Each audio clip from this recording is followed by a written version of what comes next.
നമസ്കാരം. പതിപോലെ തന്നെ മാധ്യമങ്ങളിലെ അന്തിച്ചർച്ച വിശകലനം ചെയ്യുന്ന പരിപാടിയിലേക്ക് എല്ലാവർക്കും സ്വാഗതം. ആദ്യം ഏത് വിഷയത്തെക്കുറിച്ചാണ് ഇന്നലെ അന്തിച്ചർച്ചകൾ മാധ്യമങ്ങൾ നടത്തിയത്?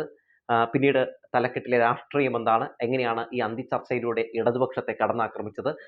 സത്യത്തിൽ ഇന്നലെ ചർച്ച ചെയ്ത വിഷയത്തിലെ വാസ്തവം എന്താണ്? ഇതൊക്കെയാണ് നമ്മൾ വിശദീകരിക്കുന്നത്. ഇന്നലെ പതിപോലെ തന്നെ ആമയിഴഞ്ചാൻ തോട്ടിൽ ഉണ്ടായ അപകടത്തെ തുടർന്ന് ജോയി എന്ന് പറയുന്ന ഒരു സാധാരണക്കാരന് ജീവൻ നഷ്ടപ്പെട്ടിരുന്നു. ആ വിഷയമാണ് മാധ്യമങ്ങളൊക്കെ തന്നെ അന്തിച്ചർച്ചയ്ക്കെടുത്തത്. ശരിയായ രീതിയിലാണോ അവർ അന്തിച്ചർച്ച നടത്തിയത് എന്ന് പരിശോധിക്കും മുമ്പ് ആദ്യം തലക്കെട്ടിലെ രാഷ്ട്രീയം നമുക്കൊന്ന് നോക്കാം. മനോരമ, 24, ഏഷ്യാനെറ്റ്, റിപ്പോർട്ടർ ഈ 4 ചാനലിലെ അന്തിച്ചർച്ചയാണ് ഇന്നലെ ഞാൻ കണ്ടത്. അപ്പോൾ ആദ്യം നമുക്ക് കൗണ്ടർ പോയിന്റിലേക്ക് പോകാം. ഷാനിയായിരുന്നു അവതാരക. അവരുടെ തലക്കെട്ട് ഇങ്ങനെയായിരുന്നു: ജോയിക്ക് മരണക്കുരുക്ക് കെട്ടിയതാര്? ഇനി അവസാനം ആരാണെന്നുള്ള കാര്യം ഞാൻ പറയാം. 24 ന്യൂസിലെ എൻകൗണ്ടറിൽ ഹാഷ്മി ആയിരുന്നു അവതാരകൻ. ജോയിയെ കൊന്നതാര് എന്നാണ് ഹാഷ്മി ചോദിക്കുന്നത്. ഒരു മുഴുനീള ഇടതുപക്ഷത്തെ കടന്നാക്രമിച്ചുകൊണ്ടുള്ള ഇൻട്രോയൊക്കെ ഹാഷ്മിയുടേതായിട്ടുണ്ടായിരുന്നു. അതിലൊക്കെ എത്രത്തോളം വാസ്തവമുണ്ടെന്നൊക്കെ ഞാൻ വഴിയെ പറയാം.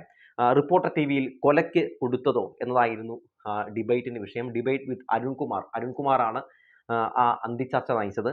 അരുൺകുമാറിനോട് ഒരു കാര്യം മാത്രമേ പറയാനുള്ളൂ: ഏതെങ്കിലും ഒരു വെള്ളത്തിൽ ചവിട്ടി നിൽക്കുക, അല്ലാതെ 2 വെള്ളത്തിൽ ചവിട്ടി നിന്നുകൊണ്ടുള്ള ഒരു സമീപനം നല്ലതല്ല എന്ന് ഓർമ്മപ്പെടുത്തുകയാണ്. ആ ചർച്ചയിലേക്കും വരാം. ഏഷ്യാനെറ്റ് ന്യൂസിന്റെ എങ്ങനെയായിരുന്നു: കഴിവുകെട്ട നഗരസഭയോ?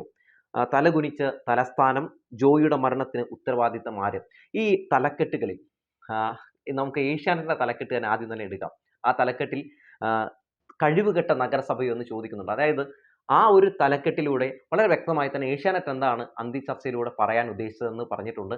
ഈ തലക്കെട്ടിൽ പറഞ്ഞിരിക്കുന്ന അവരുടെ ആ അജണ്ട തന്നെയാണ് മറ്റുള്ള മാധ്യമങ്ങൾ നടപ്പിലാക്കാൻ ശ്രമം നടത്തിയത്. നഗരസഭയെ കടന്നാക്രമിക്കുക എന്ന് തന്നെയായിരുന്നു പ്രധാനപ്പെട്ട ലക്ഷ്യമെന്ന് പറയുന്നത്. തദ്ദേശ സ്വയംഭരണ തെരഞ്ഞെടുപ്പ് നടക്കാനിരിക്കുകയാണ്.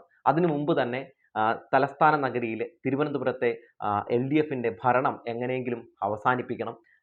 മേയർ ആര്യ രാജേന്ദ്രനെ കടന്നാക്രമിക്കണം. ഈ ലക്ഷ്യമൊക്കെ മുന്നിൽ കണ്ടുകൊണ്ടാണ് ഇവർ ഇന്നലെ അന്തിച്ചർച്ച നടത്തിയത്. ജോയിയുടെ മരണത്തിന് കാരണക്കാർ അത് സർക്കാരാണ്, നഗരസഭയാണ് എന്നൊക്കെയാണ് ഇവർ ഈ അന്തിച്ചർച്ചയിലൂടെ വരുത്തി തീർക്കാനുള്ള ശ്രമം നടത്തിയത്. ഇടതുപക്ഷം ഇന്നലെ ചർച്ചയിൽ പങ്കെടുക്കേണ്ട ഒരു ചർച്ച തന്നെയായിരുന്നു. ഇത്തരത്തിൽ ഉള്ള വിഷയങ്ങൾ നടക്കുമ്പോൾ, ജനങ്ങളെ തെറ്റിദ്ധരിപ്പിക്കാനുള്ള വലിയ ശ്രമങ്ങൾ നടത്തുമ്പോൾ ഫാക്റ്റുകൾ നിരത്തിക്കൊണ്ട് എന്തായാലും ഇടതുപക്ഷത്തിന്റെ പ്രതിനിധികൾ പങ്കെടുക്കേണ്ടതാണ്. അതുകൊണ്ട് തന്നെ AKG സെന്ററിൽ നിന്ന് ഇന്നലെ ചാനലുകളിലൊക്കെ ഈ ഇടത് പ്രതിനിധികൾ അയച്ചിരുന്നു. ഇനി എന്താണ് ഇതിന്റെ വാസ്തവം എന്ന് നമുക്കൊന്ന് പരിശോധിക്കാം. അതായത് ആമയിഴഞ്ചാൻ തോട്ടിൽ ജോയി എന്ന് പറയുന്ന ഒരു 45 വയസ്സുകാരൻ മാലിന്യം ക്ലീൻ ചെയ്യാൻ വേണ്ടി ഇറങ്ങുകയാണ്. ശേഷം ആ മാലിന്യ കൂമ്പാരത്തിനിടയിൽ പോയി അദ്ദേഹത്തെ കാണാതാകുന്നു. 46 മണിക്കൂർ നീണ്ട തിരച്ചിൽ.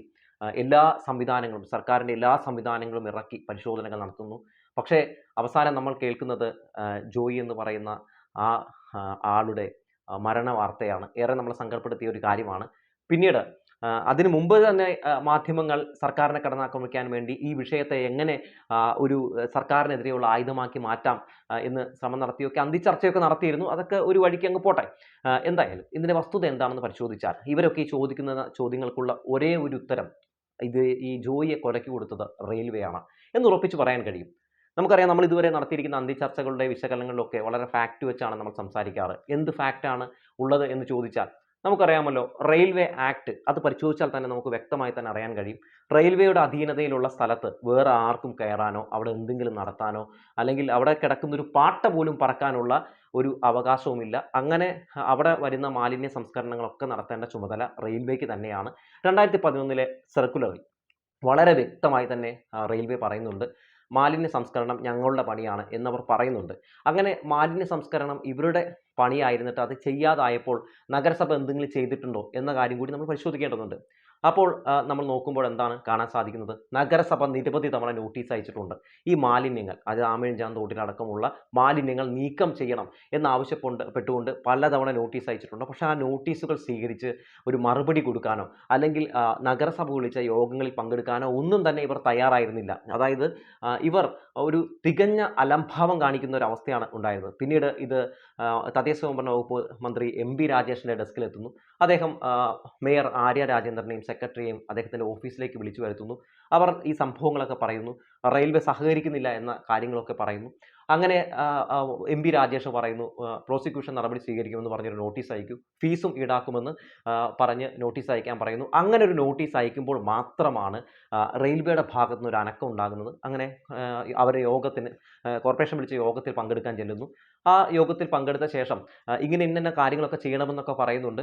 അതിൻ്റെ ഭാഗമായിട്ട് എന്തൊക്കെയോ കാണിച്ചു കൂട്ടി എന്ന് വരുത്തി തീർക്കാൻ വേണ്ടിയാണ് ഒരു കരാറുകാരന് ഇങ്ങനെ കരാറ് കൊടുത്തുകൊണ്ട്, നമുക്കറിയാം അത്രയും വലിയ, അതായത് ഇത്രയും വലിയ സന്നാഹങ്ങൾ ഇറങ്ങിയിട്ട് പോലും നീക്കം ചെയ്യാൻ കഴിയാത്ത മാലിന്യത്തിലേക്ക് ഈ പാവങ്ങളെ പിടിച്ചിറക്കിയത്.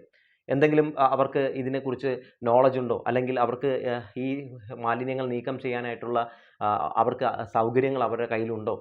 അവർക്ക് അതുമായി ബന്ധപ്പെട്ട് അവർക്ക് അതിനെപ്പറ്റി കറക്റ്റായിട്ടുള്ള ഒരു ഇൻഫർമേഷൻ അറിയാവുന്ന ആൾക്കാരാണോ? ഇതൊന്നും പരിശോധിക്കാതെ ഒരു സാധാരണക്കാരായിട്ടുള്ള 3 പേരെ ഈ ചെളിക്കുണ്ടിലേക്ക് എറിഞ്ഞു കൊടുത്ത റെയിൽവേക്കെതിരെയാണ് കേസെടുക്കേണ്ടത്. എന്നിട്ട് അവരുടെ അനാസ്ഥ മൂലം ഇയാളെ കാണാതാകുന്നു. കാണാതായപ്പോൾ പോലും റെയിൽവേ ഒരു ഘട്ടത്തിൽ പോലും രംഗത്തേക്ക് വരുന്ന സാഹചര്യം നമ്മൾ കണ്ടില്ല. അതായത് ആ സമയത്തും നഗരസഭയും സർക്കാരും ഊർജ്ജസ്വലമായി തന്നെ രംഗത്തുണ്ടായിരുന്നത് നമ്മൾ കണ്ടതാണ്. ഊണും ഉറക്കവും ഒക്കെ ഉപേക്ഷിച്ച് മേയർ ആര്യ രാജേന്ദ്രൻ അവിടെ നിലയുറച്ച് നിന്ന കാഴ്ചയുമൊക്കെ നമ്മൾ മാധ്യമങ്ങളിലൂടെ കണ്ടതാണല്ലോ. അപ്പോൾ സർക്കാരിൻ്റെയും ഈ പറയുന്ന അവിടുത്തെ നഗരസഭയുടെയും ഒക്കെ ഈ വിഷയത്തിലെ ആളെ കണ്ടെത്താൻ വേണ്ടി നടത്തിയ പരിശ്രമത്തിൻ്റെ പങ്കൊക്കെ മാധ്യമങ്ങളൊക്കെ പരിശോധിച്ചാൽ തന്നെ നമുക്ക് മനസ്സിലാക്കാവുന്നതേ ഉള്ളൂ. അപ്പോഴും ആ സമയത്തും തിരച്ചിൽ നടക്കുന്ന സമയത്തും റെയിൽവേയുടെ കക്കൂസിൽ നിന്നൊക്കെ മാലിന്യങ്ങൾ ആമേഴിഞ്ചാൻ റോട്ടിലേക്ക് ആ തോടിലേക്ക് തട്ടിക്കൊണ്ടിരിക്കുന്ന കാഴ്ചയൊക്കെ നമ്മൾ കണ്ടതാണ്. മാത്രവുമല്ല, ഹൈക്കോടതി പലവട്ടം വിമർശിച്ചിട്ടുള്ളതാണ് ഈ റെയിൽവേ. അതായത് ഈ ഇത്തരത്തിൽ മാലിന്യങ്ങൾ നീക്കം ചെയ്യണമെന്ന് പലവട്ടം താക്കീതും കൊടുത്തിട്ടുള്ളതാണ്. അപ്പോൾ ഇങ്ങനെയുള്ള വസ്തുതകളൊക്കെ നിലനിൽക്കെ ഇന്നലെ മാധ്യമങ്ങൾ നടത്തിയ ഈ അന്തിച്ചർച്ചയുടെ ലക്ഷ്യം വരാൻ പോകുന്ന തദ്ദേശ സ്വയംഭരണ തെരഞ്ഞെടുപ്പിൽ സർക്കാരിനെതിരെ ഒരു വലിയ ആയുധം ഉണ്ടാക്കിയെടുക്കുക, ആര്യ രാജേന്ദ്രനെ ഒരു മോശക്കാരിയായി ചിത്രീകരിക്കുക എന്ന ലക്ഷ്യമൊക്കെ വെച്ചുകൊണ്ടാണ്. ചില മഞ്ഞ ഓൺലൈൻ ചാനലുകളിലൊക്കെ ആര്യ രാജേന്ദ്രൻ ഒഴുക്കിയത് മുതലക്കണ്ണുനീരാണ് എന്നൊക്കെ പറയുന്ന സാഹചര്യം ഉണ്ടായി. ഒന്ന് ആലോചിച്ച് നോക്കൂ, നമ്മളെല്ലാവരും ഈ തിരച്ചിൽ നടന്നുകൊണ്ടിരുന്നപ്പോഴും നമ്മളൊക്കെ ആഗ്രഹിച്ചത് എന്താണ്? ജോയി അവിടെ നിന്ന് കിട്ടുമ്പോൾ ഇത്രയെങ്കിലും അദ്ദേഹത്തിന് ജീവൻ ഉണ്ടാകണേ. ആ ജീവൻ ഇത്രയെങ്കിലും അദ്ദേഹത്തിൽ തുടിക്കുന്നുണ്ടെങ്കിൽ നമുക്ക് അദ്ദേഹത്തെ പൂർണ്ണ ആരോഗ്യസ്ഥിതിയിലേക്ക് കൊണ്ടുവരാൻ പറ്റുന്ന സാഹചര്യങ്ങളൊക്കെ നമുക്കിവിടെയുണ്ട്. അത്തരത്തിലുള്ള അടിസ്ഥാന സൗകര്യങ്ങളൊക്കെ ഉള്ള നാടാണ് നമ്മുടേത്. അപ്പോൾ നമ്മളൊക്കെ ആഗ്രഹിച്ചിരുന്നു അങ്ങനെയൊക്കെ. പക്ഷേ അങ്ങനെയൊക്കെ ആഗ്രഹിച്ച് പക്ഷേ നമുക്ക് കിട്ടുന്ന വിവരം അനുസരിച്ച് അദ്ദേഹം മരിച്ചു എന്നുള്ള വിവരമാകുമ്പോൾ സ്വാഭാവികമായിട്ട് നമുക്ക് ഷോക്ക് ഉണ്ടാവും. അങ്ങനെ അവിടെ നിലയുറച്ചുന്ന മേയർ ആര്യ രാജേന്ദ്രൻ കരയുകയാണ്. അതിനെപ്പോലും മറ്റൊരു രീതിയിലേക്ക് ചിത്രീകരിക്കുകയാണ്. അതായത് റെയിൽവേയുടെ അനാസ്ഥ മൂലം അങ്ങനെ ഒരു കാര്യം സംഭവിച്ചിട്ട് അത് നഗരസഭയുടെ തലയിൽ വെച്ച് കെട്ടാനുള്ള ശ്രമമാണ് ഇവർ ഇതിലൂടെ നടത്തിയിരിക്കുന്നത്. ഇനി മാധ്യമങ്ങളുടെ പങ്ക് എന്താണ്? മാധ്യമങ്ങളുടെ പങ്ക് വേറൊന്നുമല്ല, നമ്മൾ കണ്ടതാണല്ലോ. അവിടെ അത്തരത്തിൽ എല്ലാ യുദ്ധ സന്നാഹത്തിൽ അവിടെ രക്ഷാപ്രവർത്തകർ അന്വേഷണം നടത്തിക്കൊണ്ടിരുന്നപ്പോൾ സെൽഫി എടുക്കുന്ന മാധ്യമപ്രവർത്തകരെ നമ്മൾ കണ്ടു, ഇല്ലേ? പ്രമുഖ ചാനലുകളിലെ മാധ്യമപ്രവർത്തകർ കൂടി നിന്ന് സെൽഫി എടുക്കുന്നു. ഇതാണ് ഇവർക്കുള്ള പ്രതിബദ്ധത എന്ന് പറയുന്നത്. വലിയ വായിലൊക്കെ ഇവർ ഗീർവാണം അടിക്കുമെങ്കിലും ഇത്തരം വിഷയങ്ങളിലൊക്കെ ഇവർക്കുള്ള ഒരു പ്രതിബദ്ധത എത്രത്തോളമാണെന്ന് ആ ഒരൊറ്റ സെൽഫിയിൽ നിന്ന് തന്നെ നമുക്ക് മനസ്സിലായതാണ്. ആ സെൽഫിയിൽ പ്രധാനപ്പെട്ട എല്ലാ ചാനലിലെയും ആളുകൾ ഉണ്ടായിരുന്നു എന്ന് നമുക്കറിയാം. കാണാത്തവർക്ക് വേണ്ടി ഞാൻ ആ സെൽഫി ഇതിലൊന്ന് ഇൻക്ലൂഡ് ചെയ്യുന്നുണ്ട്.